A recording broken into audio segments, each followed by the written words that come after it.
Hello, my name is Jeronimo, and I'll talk about history. The history is the study of the past, as described in written documents. Events occurring before a writing record are considered prehistory. It's an umbrella term that relates to past events as well as the memories, discovery, collection, organization, presentation, and interpretation of information about these events. Who writes about history are called historians. History can also be referred to the academic discipline which uses a narrative to examine and analyze a sequence of past events and objectively determining the patterns of the cause and effect that determine them. Historians sometimes debate about the nature of the history and its usefulness by discussing the duty of the discipline has such at the end and in himself as a way of providing perspective of the problems of the present. Stories common are particular to their culture, but not supported by external sources. Asian influence have helped to spawn a variant interpretation of nature of history, which have evolved about of the centuries continue to change today. The modern history have given some change because the history some years ago was about only documents and writing evidence or emails, but right now the history is about more um, history about the human being, the animals, and all and all the things that say that why we are here, the human. We have a lot of scientific and science that helps the history to prove the information about the past. So I think that the history will be improving in the next centuries, like we are doing today. The history is more specific than in the past. So that will be all to my part of the history. Thank you for your attention.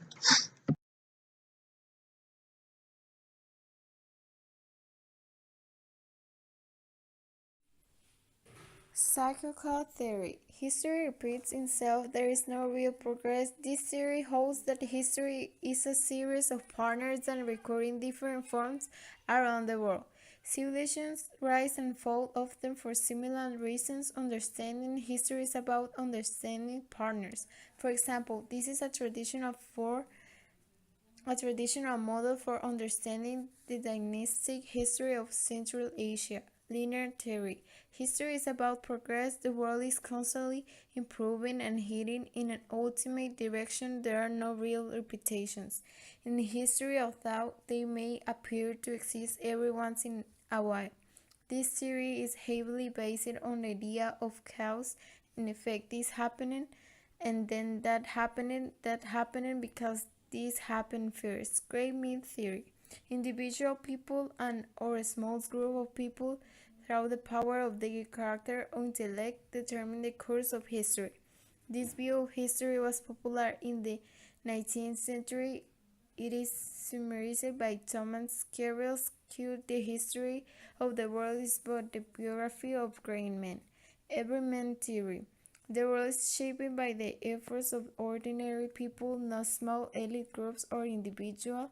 This theory holds that social groups and everyday people shape history. To fully understanding history, you must also understand the everyday lives of these groups. One of the most well-known books that present this viewpoint is Howard Zinn's A People History of the United States. Geographic theory. Geography is destined the natural environment is a major determinant of history, determining the potential and needs of groups of people. This theory is often associated with Jared Diamond's gun germs and steel, which argues that certain peoples are destined for great success based on their geographic location and access to resources.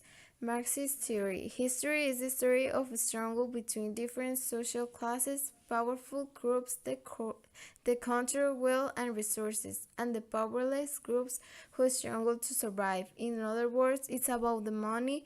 Economics determines everything. People, leaders, and nations act out of economic self-interest, as Karl Marx stated in his famous work, The Communist Manifesto. The history of all existing society is the history of classes struggle. Historiography is the study of the methods of historians in developing history as an academic discipline and by extension is any body of historical work on a particular subject. The historiography of a specific topic covers how historians have studied that topic using particular sources, techniques, and theoretical approaches. Scholars discuss historiography by topics such as the historiography of the United Kingdom, the historiography of Canada, historiography of the British Empire, the historiography of the early Islam, the historiography of China, and different approaches and genders, such as political history and social history beginning in the 19th century with the ascent of academic history. There developed a body of historiographic literature, the extent to which historians are influenced by their own groups and loyalties, such as their nation state, is a debate question. Historiography: the research interest of historians changed over time, and there has been a shift away from traditional diplomatic, economic, and political history toward new approaches, especially social and cultural studies. From the 75s to the 90s, the proportion of professors of history in American universities identifying with social history increased from 31 to 41%, while the proportion of political historians decreased from 40 to 30%.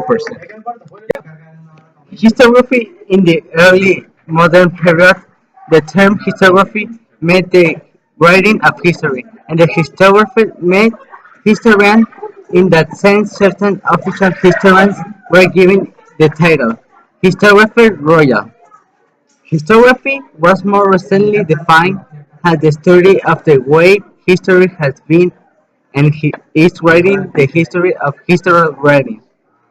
When you study historiography, you do not study the events of the past directly, but the changed interpretation of those events in the works of individual historians.